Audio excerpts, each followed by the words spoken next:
This week on Full Credit to the Noise, Triple Eight finds some stones they left unturned. The Save Albert Park gang are heading to Adelaide. And Scott Pye tries the Latvian spin. Welcome to Full Credit to the Noise.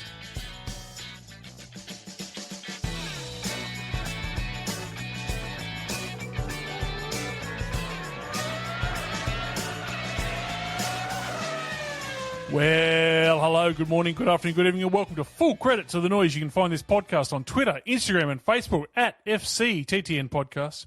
You can find me on Instagram, Twitter, Blue Sky, and Facebook at Former_Legend. You can find the bloke across me on Twitter at AVL_Motorsport. He's on Instagram at AVL.Motorsport. He's a man who this week declared his NDIS business, Andy Care, was bankrupt while he was holidaying in Monaco. He won the Logie for Best New Talent in a Reality Singing Show last night, and tonight, he's wearing the new summer range from Lululemon. Welcome to Speed Cafe's Andrew Van Leeuwen.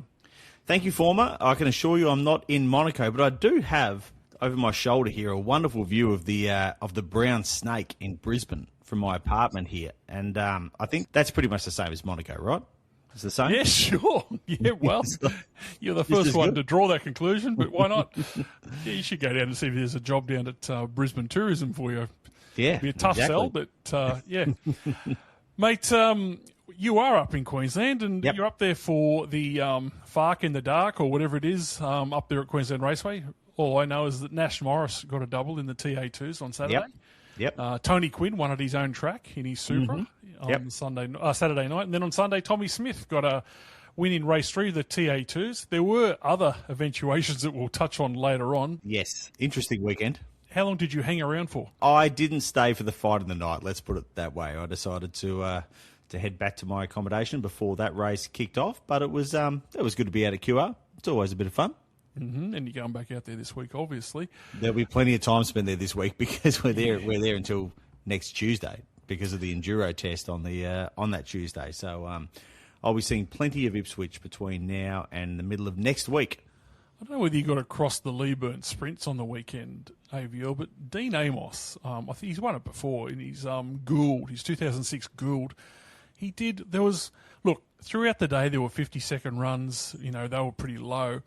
He came out and did a 40-second run, and when you see a car that's just visibly quicker than anything you've seen all day, well, that was him. Absolute weapon of a thing. 40 seconds seems, and he did it twice in a row. He did two 40-second runs, so... If you haven't seen it, I'm sure it's on YouTube. Go and have a look. That thing is absolutely bullet fast. I think he's won it. I think that was the 10th or 11th or 12th time he's won that event. So he goes pretty good there. I wish my red super cheap backed open wheeler went as fast as his did because that thing is an absolute weapon. Oh, jeez. Like I said, you can see visibly the way it accelerates from corner to corner is just... not like nothing else all day. So, go and have a look at that thing. Let's go to the shift cut because there's some news happening as we speak, and then there's some stuff that we probably have to go back over, reheat some old supers, they say. 4, 3, 1. And we start, as we go to air right now, AVL, the appeal by Supercars against Kai Allen and the tyre pressure saga at Wanneroo is being heard as we record. You're saying that you don't think there'll be anything come out of that, even maybe tonight? I'm not sure what we'll learn tonight. It's as we record, it started about half an hour ago. I imagine it'll be a fairly lengthy thing. I mean, it is actually, you say it's an appeal against Kai Allen, and it is. Like, that's not wrong because he's obviously the potential loser out of this situation if the outcome from the Sunday night in Perth is overturned. But this is all about Supercars against Motorsport Australia. The appeal is to try and uphold what they think is the integrity of their own rules and their ability to enforce their own rules. So that's really what it's all about. So it is a landmark case. It'll be very interesting to see how it plays out. I really, it's one of those things that because we've never seen this happen, like generally it's teams that appeal a Motorsport Australia outcome. But in this case, it's Supercars appealing the outcome. So trying to get a read on how it's going to play out is just so incredibly difficult. What I will say is that outside of Grove Racing, and this is not anything against Grove Racing, they argued their case and they got the outcome that they wanted. So no problem with that. Every single team in pit lane would 100% do that. But all of the other teams, there's just complete alignment through the paddock that this wasn't the right outcome, that this breach had to have some sort of punishment attached to it, particularly because the breach was established. It's not like they're saying it didn't happen. They're saying, yeah, it happened, but we're not going to punish it. So it's a really important case. And, yeah, as I said, trying to get a read on what's going to happen from here is really, really difficult. I think from the perspective of for the sport as a whole, I feel like something has to happen. Like walking away from this and nothing happening is just going to, as so many people have said, open a can of worms in terms of tolerances, in terms of being able to argue what is, in this case, a sporting rule, not a technical rule. It just opens Pandora's box about what you can kind of try and argue and what you can potentially get away with, because the old zero tolerance rule has been so effective for so long. So, yeah, it's going to be really interesting to see how the whole thing plays out. Until we know more, there's not much more we can say. It's all stuff we've talked about already. But, yeah, it's going to be an interesting couple of days as the whole thing shakes out. Things we can add to, Bud, is this next story. So I know you boys covered this story on the news pod, which is probably one of the biggest stories this year in the sport, to be honest. But I've got some questions. So let me recap for those that aren't up to speed. So Will Brown has complained to his team on a few occasions about straight line speed of his Mustang this year, and Triple Eight, up until this point, couldn't find any issue and decided to give him the spare car coming up to Queensland Raceway next week, or this weekend, I should say. Triple Eight then discovered on Tuesday night that Will Brown's car had been running an air restrictor 1 millimetre smaller than specified throughout the season to date, that was put on the car during the Geelong launch of the car earlier this year, lent to them by Supercars. Triple Eight issued a strongly worded statement on Wednesday declaring it would be taking it up with Supercars why they have supplied us with a control component out of specification. Supercars then responded by declaring the 49mm restrictor was loaned to them for the pre-season demonstration and was never intended to be raced. Late last week, Will Brown broke his silence on the saga via his Lucky Dogs podcast, declaring he was in shock and not sure how to feel after hearing the news. So that's pretty much where we sit right now. So here are some questions, AVL, from the cheap seat, some of them from punters, some of them from me, that I guess I'm just going to bring to the table. Yep. Let me start with a holistic viewpoint. From a media or PR perspective, what would you give Triple Eight out of 10 in how they've handled this situation to this point in time? Well, I guess it depends on what side of the media or PR fence that you kind of sit on this one, because as a journalist or someone who, runs a website, like 10 out of 10 was amazing. Like Triple Eight going that hard and going early really added some spice to the entire news cycle. So as a journalist, I'm wary of being too critical and that just comes from a place of pure self-interest. But if you were a communications specialist, you would probably have preferred that the team took a deep breath, taken a bit more time, done a bit more digging as to how this had all played out before they went out with a statement which was a pretty clear attempt to throw Supercars under the bus. So there's two ways to look at it. It was really fun the way it played out. But again, if you were a PR firm that was engaged to do, maybe crisis comms is too strong a statement, given the fact that we're talking about a millimetre on a restrictor. But, if you were advising that team on how to tackle its comms, you would probably say, let's just wait. Let's just get to the bottom of this before we go big with a statement that while there was this one line about we accept responsibility, the rest of it was very clearly aimed at trying to find a scapegoat, and that scapegoat being Supercars. Because, that's what I was going to say. They came out of the gates like you'd like to see them jump off the line at Queensland Raceway this weekend. They flew out of the gates, and then, a few people got dragged along with them as if to say, Supercars, what have you done? So if you're given that out of 10, it's not as far much as making your job a lot more interesting, but just as a PR kind of thing, what are you giving Triple Eight so far? It's probably a 1 out of 10 on that side of things. From an actual comms management point of view, probably a 1 out of 10. And on the flip side, when Supercars came back equally as bullish, what do you give them out of 10? It was a pretty strong response. There's no doubt about that. It was good that they were kind of upfront about, because by the time that statement came out, there was kind of some rumours circulating about what the issue was. So I do admire that they were upfront about what had happened. It's still not. It's not a good look for anyone, concerned in this, right? Like it's pretty embarrassing for both sides, but that was a pretty strong response, and it was an honest response.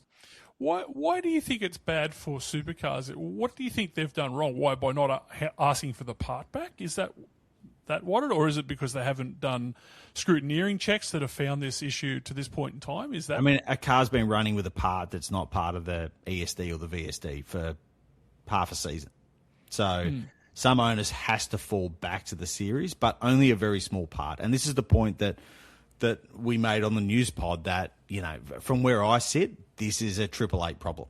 Yes. Like they have to shoulder the absolute majority of the blame for this because they are responsible for what's on the race car when it rolls out on the racetrack. Yep. Ultimately, that's where the responsibility sits. So it's a bad look for everyone just because it's a bad look, like it just is. But certainly, if you had to portion up the blame, it's to me, it's pretty clear that it's Triple Eight's fault that this happened. They are the ones that have to ensure that the car is legal and has all the right parts on it. In this case, it was illegal in a way that made it slower, but it's still their responsibility. It's that clear. Still with the media, how do you think it's been received and reported by a couple of accounts, in particular Motorsport 360 on Fox's roving reporter, James Phelps? He declared, and I quote, "I'd be asking for my points back because they've given me a part that was faulty," which is an interesting take at best. One wonders how many points Supercar should be giving back. I mean, obviously that's the exact question. Like, how do you possibly calculate that? Even if it was entirely their fault, how do you calculate that? I think it was pretty clear that Phelpsy copped a briefing from Triple Eight before the show, and I do feel like the story had moved on from that opinion even by that point. And I think Jess Yates made an amazing point on that show, which was, you know, shouldn't the motto be to assume nothing? Because that was Roland Dane's mantra during his time leading that team. And it's literally written on the wall in Banya, in the factory. So that is, you know, this was a case of assuming something they'd been given.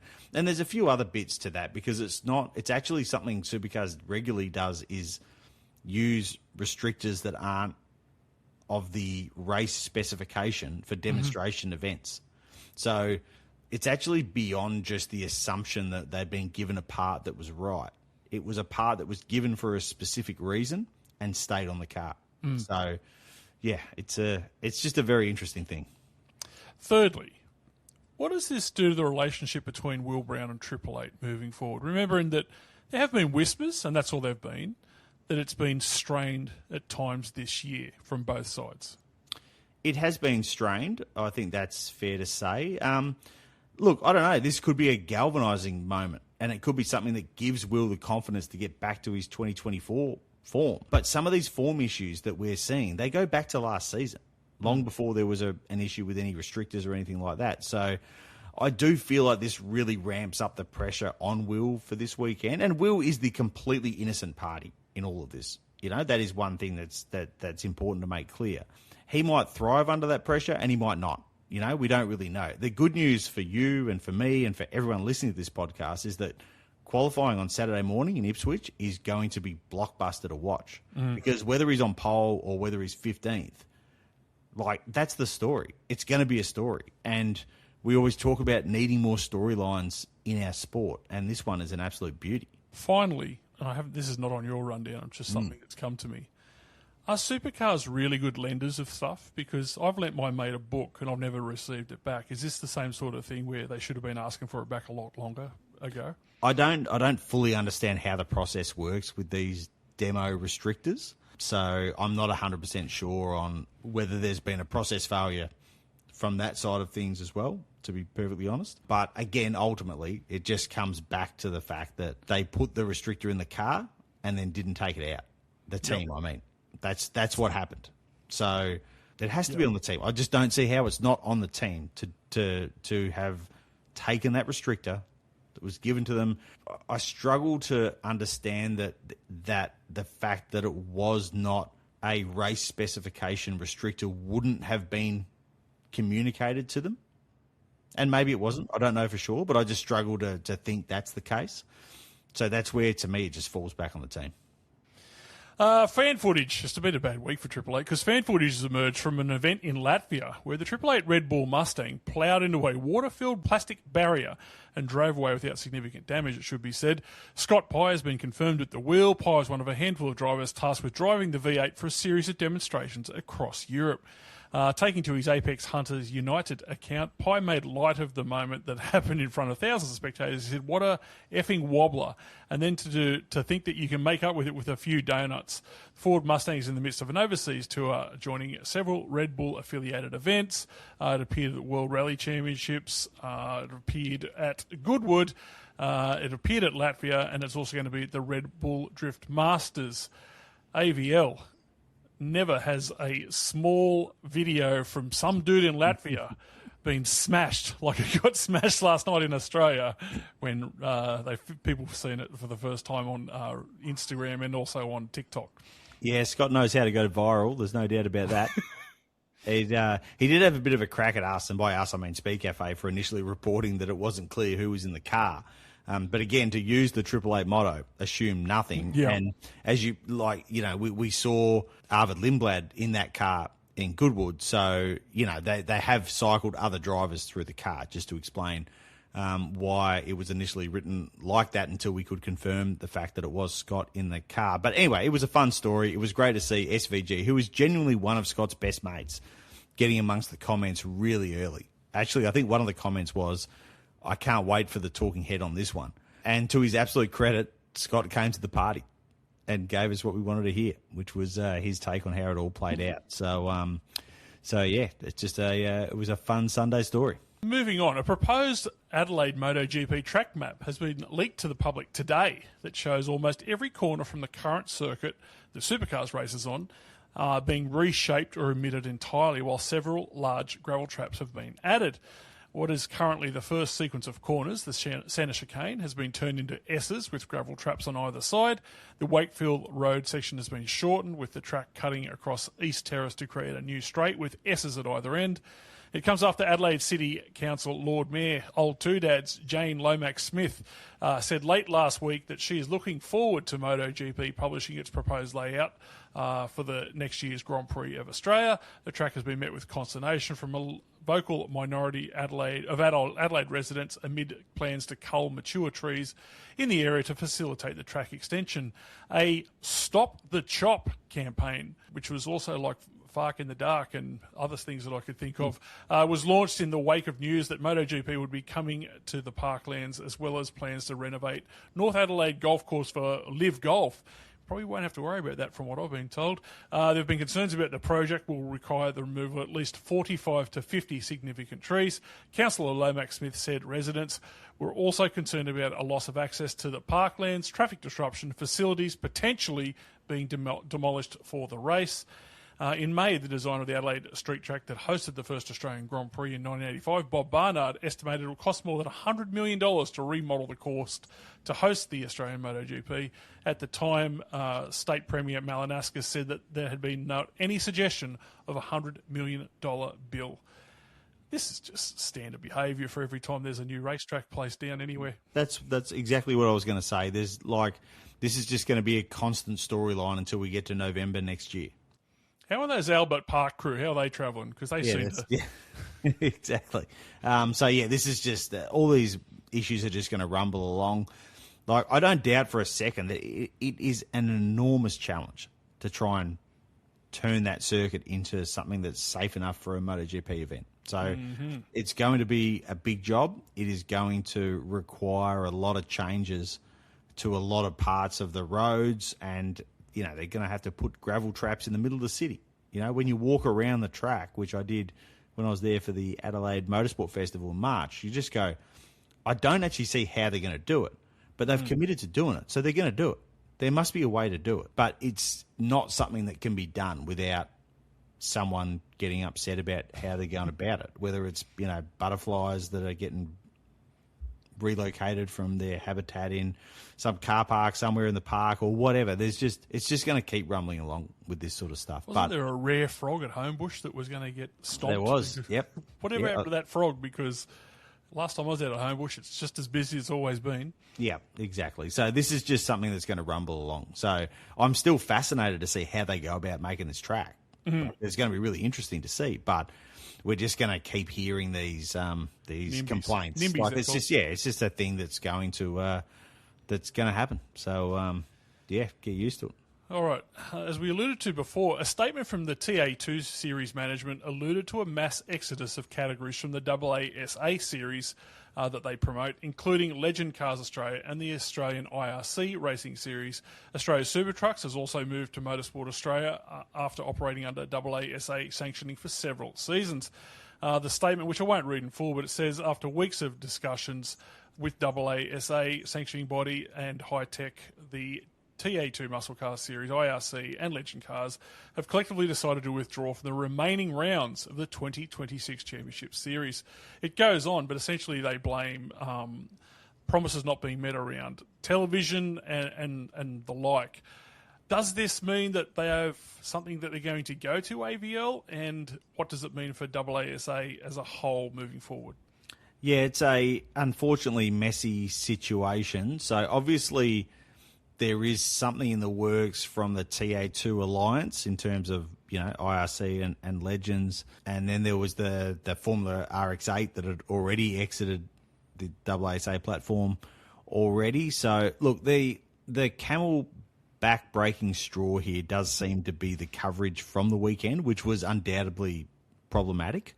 Not that a functional live stream option shouldn't be seen as legitimate broadcast these days, it is. But the YouTube feed died. The overall quality of the broadcast was lacking, particularly when compared to what was promised to the categories and the competitors for the season, which was this SBS coverage, this KO coverage, and something that was being produced at a reasonably high level. A very expensive and probably too expensive level, but it was a big step down if you look at the coverage from this weekend. That's a pretty fair thing to say, I think. But on the whole, it's just a shitty situation for a whole bunch of categories who need somewhere to race. And hopefully this is the catalyst for a new era of that sort of second, third tier level of motorsport in this country. And it doesn't matter who sanctions it. Like, it would seem, as we've talked about, that there's a plan led by TA2 for something that would probably be Motorsport Australia, would be Motorsport Australia sanctioned based on the kind of explosive way that it all came to a head over this weekend. And there will be other categories looking to forge something new under AASA sanctioning. And that's what we need, because between the demise of the old Speed Series or Shannon's Nationals and now this, it's just clear to me that the governing bodies moonlighting as promoters doesn't work. Yep. They are governing bodies. So AASA is not going anywhere, right? Because it's the promotional arm of what it's doing that is clearly cooked. Messed up. Yeah.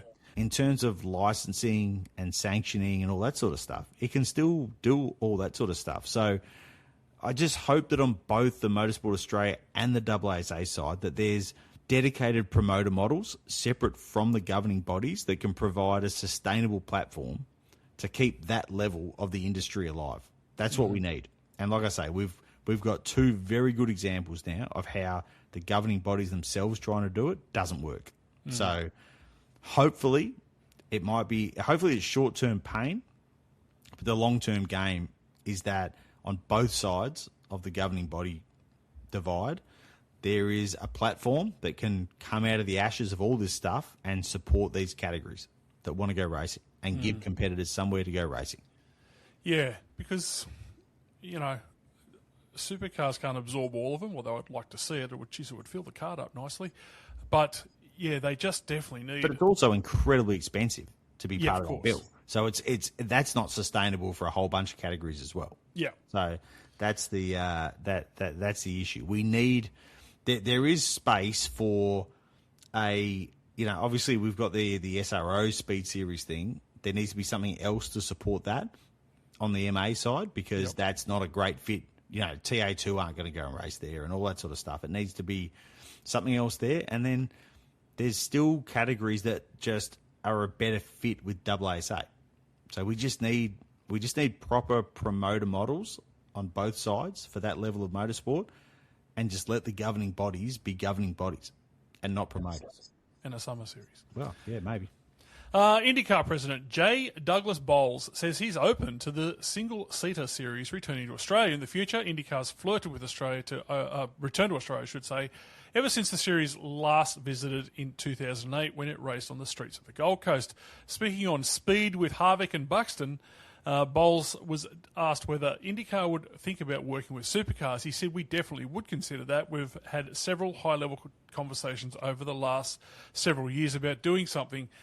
Before entertaining that idea of Australia, Bowles says that IndyCar was likely to go to Mexico and capitalise on the success of the series' most popular driver, Pato O'Ward. And then also they would be looking at going to Japan because of their close ties with engine supplier Honda. I'd be passing Big Pete Malinowskis' number on to old mate Bowles here if I was thinking about this, to be honest. That's what I'd be thinking about, more than the Gold Coast. I don't think that would necessarily work, but Adelaide might. But it's amazing they don't have a race in Mexico. Yeah. That's actually amazing. Yeah. I think they were planning on going to it this year, but because of the FIFA World Cup, it just became too much.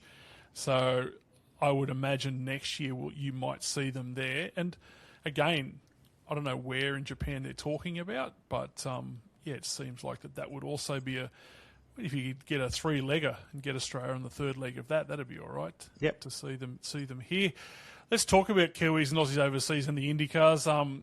During the week, IndyCars went to Ontario for the first time in a track in Markham, but they didn't get to practice on Friday. And IndyCar president J. Douglas Bowles, the aforementioned, said the series is incredibly disappointed after promoters of its new Markham circuit were not able to complete it in time ahead of practice. The track is a 12-turn, 2.1-mile replacement for the Toronto street circuit, but it was not ready in time for the opening practice sessions on Friday due to unfinished track elements, including race bridges, safety fencing, timing and scoring cables. So eventually they got out on Saturday and it was met with a bit of ho-hum, but I tell you, the racing was unbelievable. If you haven't had a look, even just go and watch the half-hour highlights package on YouTube. It is unbelievably great racing. Scotty McLaughlin qualified third. Scotty Dixon was eighth. Will Power was 23rd after a big crash in practice. And Marcus Armstrong was last. In the race, Will Power climbed all the way to third. Scotty Mack got to eighth. He was sort of like off-cycle on the pit stops. Scotty Dixon 16th and Marcus Armstrong 18th. It was won by Marcus Ericsson, his first IndyCar win. Championship leader Alex Palau had an absolute shocker to finish fourth. That's a shocker in Alex Palau's world, if you're not sure. Did you see any of it? No, I haven't seen anything, but have a obviously look heard at it, some mate. good things. It's really good. Yep, our It's a real colleague good watch. Simon Chapman was raving about how good the race was this morning when I woke up. So, I will go back and have a watch. There's a hairpin in that track you have to see to believe. It is unbelievable. NASCAR, and we'll start with the trucks, because in his fifth start in NASCAR's third division, Shane Van Gisbergen clinched his first ever NASCAR Craftsman's Truck Series pole at Richmond Raceway.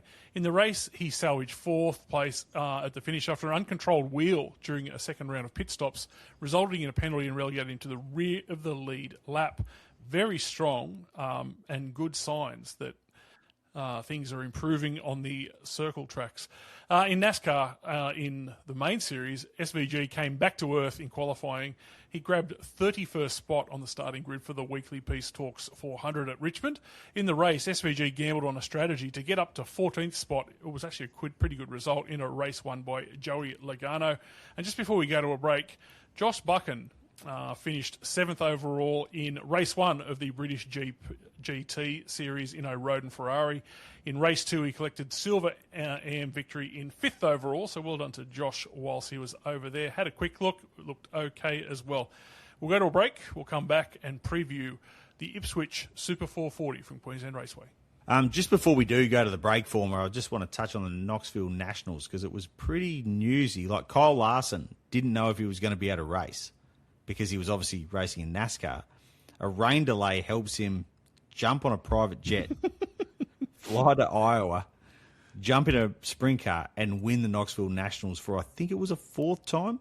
Wow. When he didn't even know if he was going to be starting the race. And he literally jumped in the NASCAR not knowing if he was going to be able to get to it. It was dependent on a rain delay, which he got to go there and do it, which is which is absolutely wild. Like I've seen the bloke drive a sprint car up close, but I think that shows just how good he is to be able to just do something like that. And James McFadden, 4th, which is like a good Aussie bloke. That's a pretty big result. And Jai Corbett was the best rookie, I believe, of the event, which is he's a Queenslander as well. So, yeah, that's a pretty good result for all concerned over there. So, yeah.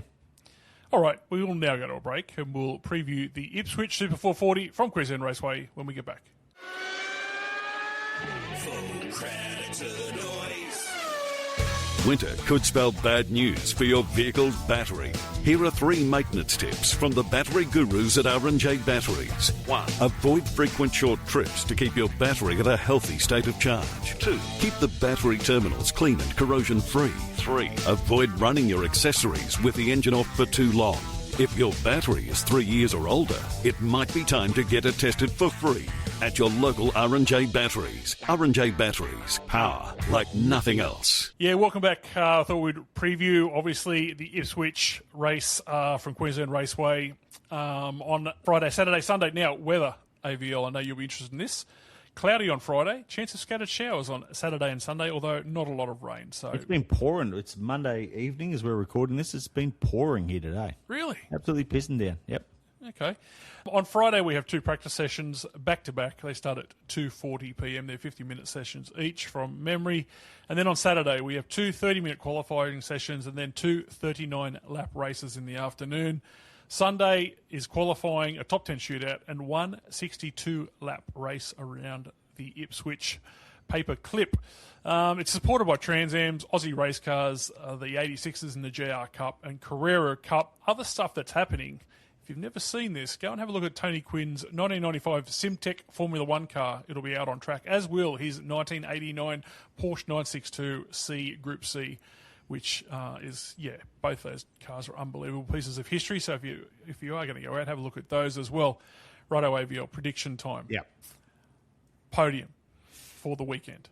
Matt Payne, Brock Feeney, Cam Waters. Righto. I've got Woody, Chaz, Payne. Wow, you're predicting those supers to fly around the paperclip. B-spec engines, my friend. Here These B-spec trademark Stefan Bartholomeus. Bartholomeus spec engine. It's not actually meant to be any faster than the other one. It's just meant to be more reliable. But Sure, anyway. sure. They might have found an old restrictor that has been holding them back. What about shootout poll on Sunday? Brock Feeney. Chaz. Best roughie. We might have the same one here. I'm going Zach Bates. Oh, no, we don't. What, you thought I was going? You thought I was going Jaden Ojeda again? I didn't you? No, remember how well Zach did there last year in the AAA car. Admittedly, that was in a AAA car. Copped a shoulder in the main straight. Yeah, he did. But that was in a AAA car, obviously. But he's obviously got some miles up there, and I just fancy him for a bit of a reset, try and reclaim a bit of the form we really saw from him early in the season, where it looked so promising. And I'd like to see Zach have a good weekend. Safety cars for the entire weekend. I'll go 2 from the 3 races. Yeah, I got 1. What's your unlikely headline from the weekend? Spectators complain about lack of visibility and dirty toilets. Because it is honestly, like, I haven't watched a bit of racing out there this weekend. Like, you can just see everything. It's one of the few tracks where you don't need to be in front of a TV screen. Yep. You can just sit there and watch the racing. Yep. And it's good racing. It really is. I like the track. It gets a lot of shit from a lot of people, but I tell you what, it produces really good racing. It mightn't be the most interesting as far as, undulations or things like that, but it's generally... It's just like Wanneroo. The layout actually lends itself to overtaking. My unlikely headline is, strange miss by broadcasting team who failed to call Queensland Raceway the paperclip during the entire weekend. Yep. If this is the answer, what's the question? The answer is 2 millimetres. What's the question? I've set this one out because I feel like you're going to make some really lowbrow male genitals related gag here. Nope. Oh, really? I've gone. How close will Brodie be to Kai before he pulls out of his slipstream in practice 1? Because there still might be some underlying tension between those two after the Western Australian race. Yep. If this is the answer, what's the question? The answer is Brock Feeney on pole. Who topped up Former Legend's sports bet account over the weekend? My question is, and this comes from a number of listeners who have pointed this out to me over the last few weeks. If the answer is Brock Feeney on pole position, the question is, if AVL gets asked for a prediction 10 times, what will he say 10 times? That is it. You're right. It's just the safest bet. I can't get out of the habit. Yeah. Loves backing favourites. What can we say? Yep. All right. Enjoy your weekend if you do go out there. It is a good track. It's great for viewing. And Tony Quinn has made some remarkable improvements over there. They don't just paint the bins like they used to. They've actually done some stuff around the place. So get out there and have a look. And there is a fairly decent chance it won't be on the calendar next year as well. So it's worth getting out there if you are hanging around. Yeah. That's a bit of a shame, actually. All right. We'll go to a break and we'll come back with Rear of Grid. Full credit to the noise. Yeah, welcome back to Rear of Grid. Now, AVL, the Discord, if you're a member of Full Credit to the Noise, which you can find the membership on FCTTN.com, you will actually be given lots of stuff, including being able to speak to like-minded, which is disturbing in some points, like-minded people, but also you're about to get word of the next big event. Mm-hmm. That we will be hosting. So that's an important one. It's actually been my saviour, the Discord, this weekend, because I've kind of been a bit of a loose end here in Brisbane with not a lot to do, and I've just been like, that's great. I can just sit here chatting with all these people and having a good time. So you said you got 8 massages. What were they? No, I did not say that. Oh, okay. That's not what I said. Yeah, get into the Discord if you can. It's a bundle of fun. Even last weekend, it's there wasn't much on, so she was a little bit more quiet than usual.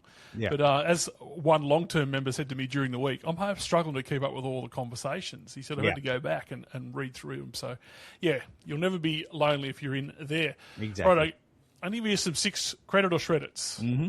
You're going to give me a credit or a shredder, whether you disagree or agree. We'll come back after we're done.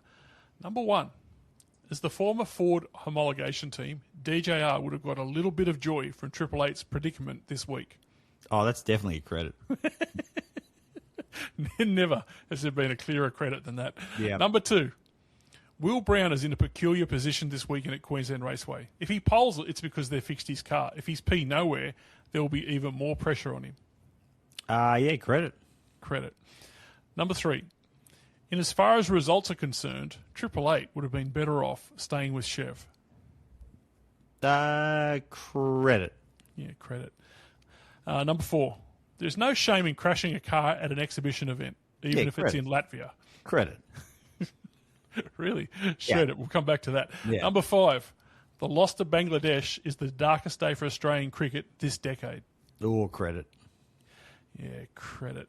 Number 6, off the back of the Logies, there are no such thing as TV stars in the current day. Nah, shred it. Credit. All right. We agree with the DGR finding joy. Yeah, I reckon there's a fair bit of Schadenfreude going on in Ryan Story's mind right now. He hasn't actually said anything like that, but Doesn't have to. I think it's a pretty fair assumption. Will Brown's under peculiar Will Brown's in a peculiar position this weekend. No pole means he's fixed the car. P nowhere, more pressure. Yeah, I think that's true. I also reckon Will would happily take the pole. Yeah, no doubt about it at all. Yeah. Results, Triple Eight would have been better off staying with Ford. I think that's actually a pretty straightforward statement, isn't it? Yeah, it's a short-term credit because it's hard to imagine that they wouldn't have won more races this year with the hardware that they were accustomed to. But I'm sure the medium-term future will look bright enough for Triple Eight. There's no shame in crashing a car at a Latvian exhibition event. Yeah, that's way more fun than just doing a burnout. The crowd would have loved it. You could hear it in the video. Like, it's awesome. It wasn't the coolest looking crash, I've got to say. Just whatever. Wandering onto the skid pan and just going too far, too straight. Whatever. But yeah, fair enough. Yeah, what you do have to think about is the fact that it's easy to kind of, and obviously he wasn't trying to do a burnout when he did the crash, but it's actually probably more pressure than you think it is, because unless you're someone who's won a whole bunch of supercars races and done a whole heap of burnouts in these cars, you don't just do burnouts in supercars. You know, like, so obviously, you know, Scott was a race winner in supercars, but he's probably not someone who's done a heap of burnouts in one of these cars, because you don't just rock up on a test day at Winton and say, I'm just... That's a sharp way to say he hasn't won many times. Jesus. No, it's not. What I'm saying is you don't just rock up at a test day and go, I might just go rip some burnouts. Like, It's not something you do all that often. So it's actually, in Scott's absolute defence, probably harder than you think to just jump in it and go, all right, just go rip some skids, because guys get good at it, but you have to be a regular race winner to be doing a lot of it. Yeah. Otherwise, you're not doing it. So that's anyway. fair. The loss to Bangladesh is the darkest day for Australian cricket this decade. Tough watch. Did lose to West Indies at the Gabba, but I think this is worse. Yeah, it's a tough watch. Losing to the Bangers in Darwin. Jeez. Yeah. And off the back of the Logies, there are no TV stars. So you don't think Sam Pang's a TV star? Mate, I think he's a comedian. I guess he might actually be the exception to the rule in this. I love Sam Pang, as anyone who knows me will tell you, but geez, there's not a lot like there used to be. You know what I mean? I watched a bit of the Logies, and I don't know. Couldn't find the remote, or no, just had it on the background last night. Yeah, I don't know. Just not like they used to be. Maybe that's a good thing too, by the way. Righto. Our letter of the week comes from Matt J.A. in the Discord. He says, with the manufacturer alliances that each brand has with the teams, are we at a point where there's really only 3 teams now with all of the data and setup sharing that goes on? Is the use of different teams' data somewhat cheating? You wouldn't have seen teams from bygone eras doing this, i.e. FPR, HRT, DJR, etc. This has been going on for a long time. Like, DJR was a T8 customer team. Before that, it was an FBR customer team. You had HRT and Kelly Racing that was kind of one big team. And to be honest, we've almost seen a return to teams not doing this year, because none of those really competitive Ford teams want to be in any sort of alliance or sharing data, right? So that was one of the sort of fallouts of Triple Eight moving to Ford, was that they had a number of customers on the GM side in terms of people wanting to pay for the data and that sort of stuff, whereas now they don't really have that. There's only Blanchards, so there's only one team that they're able to do that with. But even, like, it's still quite limited in supercars if you really think about it, because you compare it to NASCAR, like, every team gets access to everyone else's data all the time. Yeah. That's how that series works. It's not something you even pay for. That's just how it works. The data is available to everyone. So I don't think it's necessarily a modern thing. And I think what we also know is that it's never a silver bullet to just get to the front of the field either, because having the setup sheet for what Brock Feeney's doing doesn't mean you can bolt it in your car and qualify and pole. It's just not that easy. That example probably stretches back to last season when you had, the likes of Premier having access to their data. So I don't think it's a big problem. Yeah, I think the days that Matt might be talking about there, that was nearly 30 years ago, 25 years ago, where it was very secretive around data and things like that, and people were actually being accused of sharing data. Yeah, and data wasn't as advanced as it was then. And obviously there's avenues now through the onboard cameras and that sort of stuff that's publicly available that all the data gets scraped out of as well. So it's kind of a complicated science, really, but it's still, like I say, it's nowhere near as open as NASCAR, for example. All right, that'll about do us for this episode of Full Credit to the Noise. Don't forget, you can find this show on all the socials at FCTTN Podcast. You can read AVL's excellent work at speedcafe.com, where they do break all the big motorsport news first. Until next time, I've been Former Legend. He's been AVL. This has been Full Credit to the Noise, and we'll see you at the paperclip. I'll be there. Full credit to the noise.